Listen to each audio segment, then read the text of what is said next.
যখনই দুঃখ পাবে মনে মনে একটা কথা জানবে, তোমাদের আর কেউ থাকুক বা না থাকুক, একজন মা অবশ্যই আছেন। তিনি হলেন মা শারদা। মায়ের চরণতলে প্রণাম জানিয়ে আজকের এই ভিডিওটি শুরু করছি। নমস্কার সকল দর্শক ও শ্রোতা বন্ধুদের, আমার চ্যানেলের পক্ষ থেকে সকলকে স্বাগত জানাই। আশা করছি ঈশ্বরের আশীর্বাদে আপনারা সকলেই ভালো আছেন, আমিও বেশ ভালো আছি। শ্রী শ্রী মা শারদা দেবী ছিলেন শ্রী শ্রী ঠাকুর রামকৃষ্ণ পরমহংস দেবীর স্ত্রী এবং সাধনা সঙ্গিনী। তিনি রামকৃষ্ণ মঠ ও মিশনের সংঘ জননী ছিলেন, তাই ভক্তরা তাকে শ্রী শ্রী মা বলে ডাকতেন। তিনি অত্যন্ত সহজ সরল ভাষায় ধর্ম ও দর্শনের কথা বলে গিয়েছেন। সকলের প্রতি মায়ের ছিল অপার করুণা ও দয়া। সবাইকে তিনি নিজের সন্তান রূপে জ্ঞান করতেন। আর সেই শারদা মায়ের কয়েকটি বাণী আপনাদের সামনে তুলে ধরব, যেটা আমাদের চলার পথে কঠিন সময়ে পথ দেখাবে।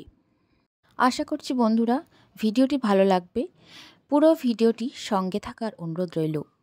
তিনি অত্যন্ত সহজভাবে জীবনের কঠিন সমস্যার সমাধানের পথ দেখিয়ে গিয়েছেন। আপাত দৃষ্টিতে সাধারণ একজন গ্রাম্য মহিলা প্রথাগত শিক্ষা ছাড়া যেভাবে গভীর দর্শনের কথা বলে গিয়েছেন তা সত্যিই বিস্ময়ের উদ্রেক করে।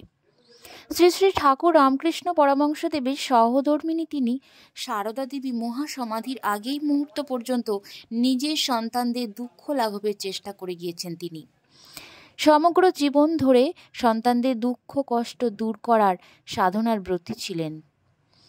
সহজ সরল ভাষায় ভাবগত তত্ত্ব প্রচার করেছিলেন। তিনি জীবনে কোন পথে কিভাবে চলতে হবে তা শিখিয়ে গিয়েছিলেন। সবাইকে সন্তান রূপে দেখার অসাধারণ ক্ষমতা ছিলেন মা শারদা দেবীর। সমাজ যাকে দূরে ঠেলে দিত তাকেও আপন করে টেনে নিতে পারতেন তিনি।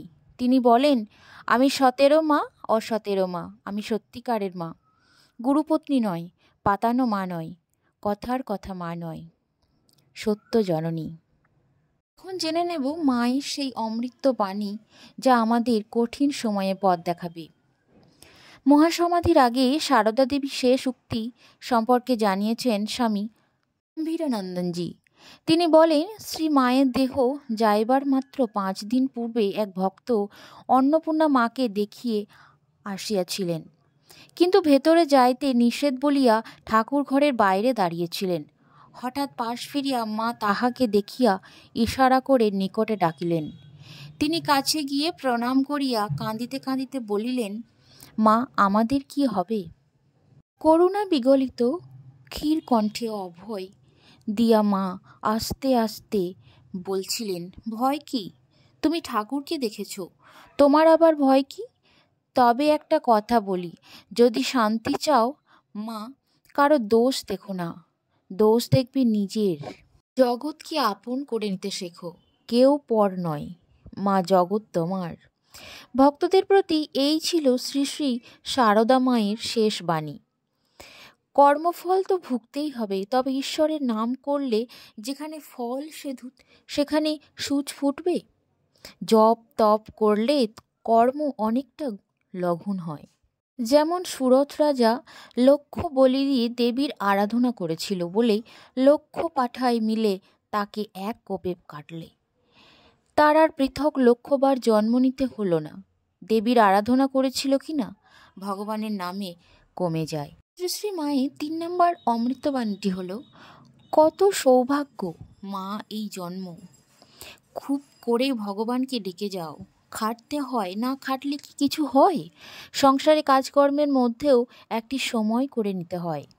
মায়ের 4 নম্বর অমৃত বাণীটি হলো, ভাঙতে সবাই পারে, গড়তে পারে কয়জন?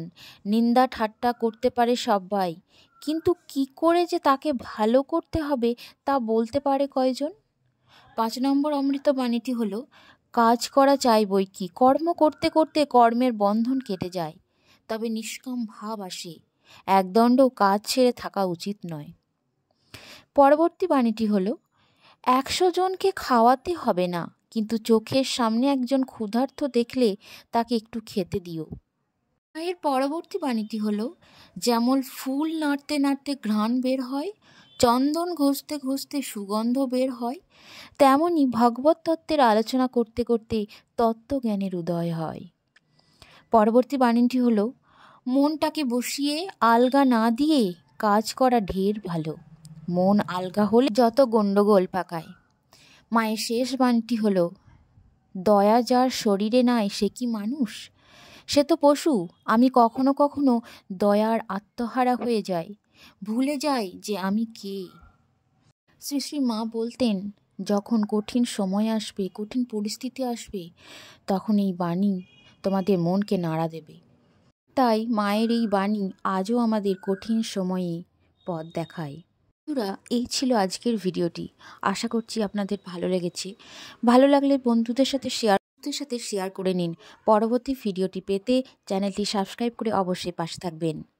আজকের ভিডিওটি এখানেই সমাপ্ত করছি। পরবর্তী ভিডিও নিয়ে আপনাদের সাথে আবারও দেখা হচ্ছে। ততক্ষণে ভালো থাকুন, সুস্থ থাকুন, পরিবারের খেয়াল রাখুন। হরে কৃষ্ণ। জয় রাধা মাধব। জয় শ্রীকৃষ্ণ। জয় শ্রী শ্রী ঠাকুর রামকৃষ্ণদেব এবং শ্রী শ্রী মা সারদা দেবীর চরণতলে প্রণাম জানিয়ে আজকের ভিডিওটি শেষ করছি। ধন্যবাদ সকলকে এতক্ষণ ভিডিওটিতে জুড়ে থাকার জন্য। ভালো থাকুন সকলেই।